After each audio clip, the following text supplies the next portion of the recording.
Okay, so we're starting chapter 34.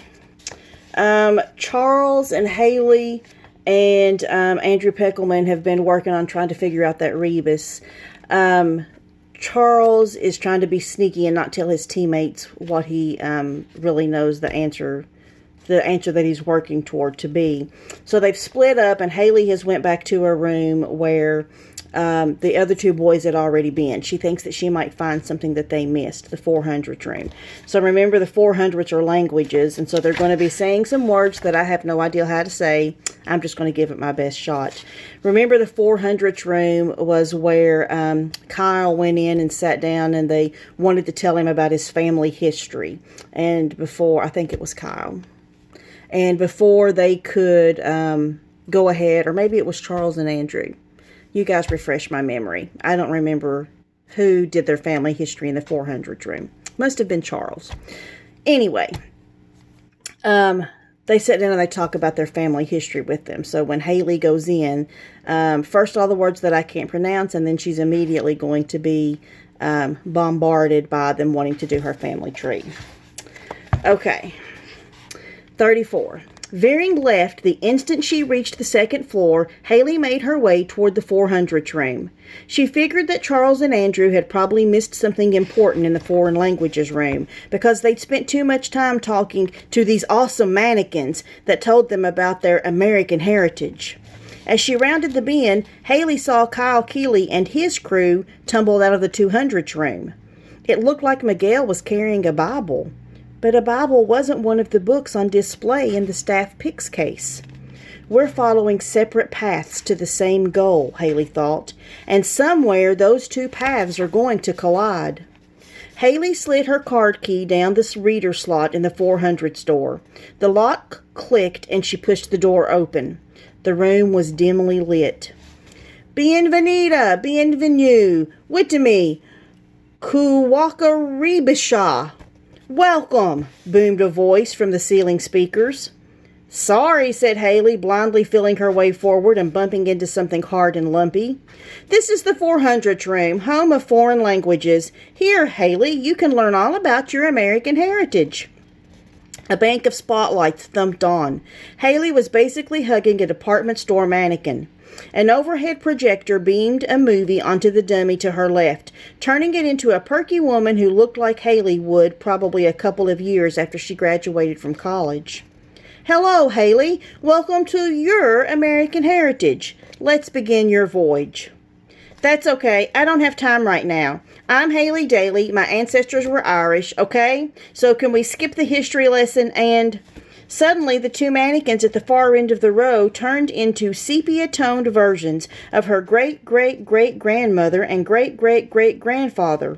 Haley knew it was them because her dad had a bunch of old photos hanging in their family room. The two dummies looked exactly like Patrick and Una Daly did in their wedding portrait. No man ever wore a scarf as warm as his daughter's arms around his neck, said Patrick in his thick Irish brogue. Your da is proud of you, Haley. Thanks, but I really need to win this competition. Watch out for sneaky rascals, said Una, them that would steal the sugar out of your punch. Haley had to smile. It sounded like her ancestor had met Charles Chiltington. And always remember, Haley, said her great-great-grandfather, every woman's mind is her kingdom. Rule it wise, lassie. I'm trying. This library can help, said her great-great-great-grandmother with a wink. And when she did, a secret panel in the wall slid open. What's going on? Said Haley. You're our third visitor, boomed the jolly announcer in the ceiling. So? According to the American Heritage Dictionary of Idioms, available in our reference department, by the way, the third time is a charm. Therefore, as our third visitor, you have won this charming bonus. 2 bonuses in one day? She was right. Mr. Lemoncello definitely wanted Haley Daly to win this game because clearly he knew she'd be the perfect, best-looking spokesmodel for his holiday commercials. Don't worry, sir, Haley said to the nearest TV camera. I won't let you down. She hurried through the open wall panel and into the 300 room on the other side. Ta-da! The first thing she saw was one of the books they'd been searching for all day. True Crime, Ohio, The Buckeye State's Most Notorious Brigands, Burglars, and Bandits by Claire Taylor Winters. She quickly opened the cover and found the hidden 4x4 card. It took her 2 seconds to decipher the clue. Bandits. Haley remembered another bit of Irish wisdom, something her dad said all the time.